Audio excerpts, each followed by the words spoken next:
आवश्यकता निरंतर चिंतन की है। बाहर से हम शरीर सेवा में लगाए हुए हैं और अंदर से प्रिया प्रीतम का चिंतन चल रहा है, तो बाहर भी पवित्र और अंतर में भी पवित्र। अंतर का चिंतन, स्वरूप चिंतन, लीला चिंतन ये बाद की बात है। पहले नाम चिंतन प्रारंभ करें। नाम जप, शरीर से सेवा और नाम चिंतन। अगर हम सेवा परायण हैं तो नाम का जिह्वा से जरूर उच्चारण करें, नहीं विस्मरण होने की संभावना है। उपांशु, क्योंकि अगर हम बाहर बोलते हैं श्री जी की श्रृंगार सेवा में, कहीं हमारे मुख से थूक की छिट्टी न पड़ जाए। रसोई सेवा में है, पद गायन कर रहे हैं, कहीं ऐसा ना हो जाए। इसलिए जब हम श्री जी की सेवा में हैं तो हमारा मंत्र जाप, हमारा पद गुनगुनाना ये उपांश ही होगा। वाचिक नाम जप, नाम कीर्तन, पद कीर्तन उस समय कर सकते हैं, जैसे सोनी लगा रहे हैं, पोछा लगा रहे हैं, इसमें कर सकते हैं। लेकिन पात्र मार्जन करके रख रहे हैं, रसोई सेवा या श्रृंगार सेवा, उस समय उपांश ही होना चाहिए। जब सेवा से निवृत्त होकर हम एकांत में मंत्र जप कर रहे हैं तो ये चार बातें नहीं होनी चाहिए मंत्र जापक में या नाम जापक में। उस समय जिस समय हम बैठे हैं, पहला, नाम जप या मंत्र जप में जो ही हम माला प्रारंभ करते हैं तो सदगुरुदेव भगवान को प्रणाम करके मौन धारण करते हैं जब तक वो माला ना हो जाएगी। अत्यंत आवश्यक होने पर भी माला पूरी ही करनी है, तब बात करनी है मंत्र जाप में। ये नियम होना चाहिए। अगर ऐसा नहीं है तो फिर माला पुनः आपको प्रारंभ करनी पड़ेगी, उसे पूरा करने। बीच में रोक कर बात करके फिर आगे, ये नहीं चलेगा। ये दोष माना जाता है। माला पूरी होने तक वार्ता नहीं हो सकती। बोलना बीच में, पहला दोष। दूसरा, इधर उधर देख ऐसे माला जपने, मेरुदंड सीधी, नासाग्र दृष्टि ऐसे। जिसे नींद आने की संभावना है वो आंख मूंद के भजन करने मत बैठे। नहीं, कंबल या शाल ओढ़ा, आंख मूंद ली तो माला छूट जाएगी और आपका समय व्यतीत हो जाएगा नींद में। ऐसा प्राय होता है।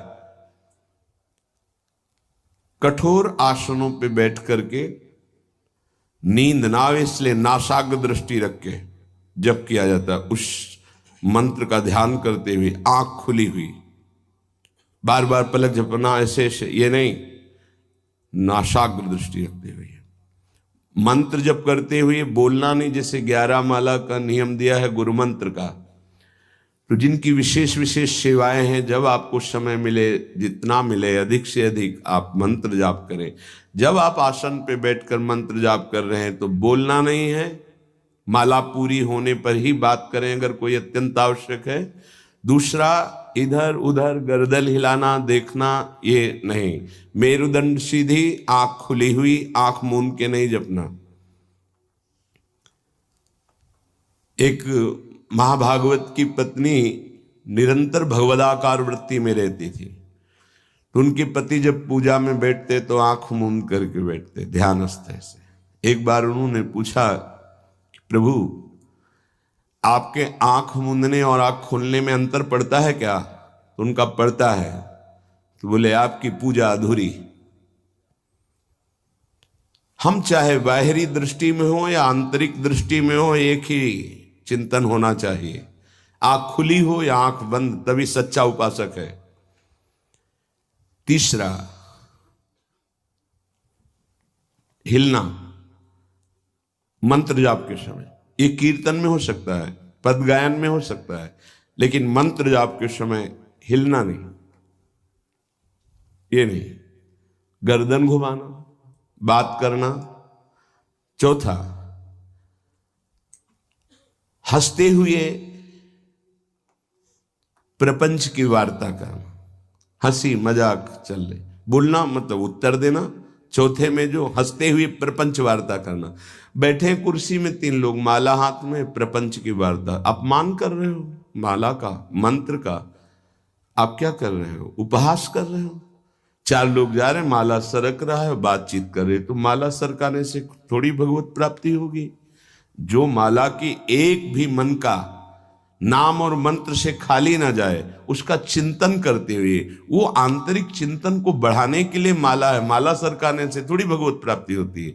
माला की मनका के सहारे से हम प्रत्येक मंत्र का चिंतन करके, उसका श्रवण करके, मनन करके तब फिर आगे बढ़ते हैं। ये थोड़ी कि जल्दी जल्दी किसी किसी की माला को तो देखते हैं कि इतनी रफ्तार से कैसे चल सकती है। अगर हम केवल राधा नाम भी जपें तो इतनी रफ्तार से नहीं चल सकता, क्योंकि हमें लिखना है राधा राधा। फिर अष्टादशाक्षर मंत्र या द्वादशाक्षर मंत्र, फिर इन मंत्रों को तो कैसे आप इतनी जल्दी, कैसे बिना अक्षर मात्रा दर्शन के कैसे आप मन का सरका दिए। 11 माला बहुत होते हैं। अगर जिस पद्धति से कहते 11 माला कर लो तो बहुत जल्दी मानसिक सिद्धि प्राप्त हो जाए। सामने मंत्र लिखा हुआ है, हर बार नवीन मंत्र की रचना कर रहे हैं। हर मन के पे, एक मन के पे पूरा मंत्र लिखा, फिर एक मन के पे पूरा मंत्र, फिर मन। देखो मन कहाँ भाग के जाएगा।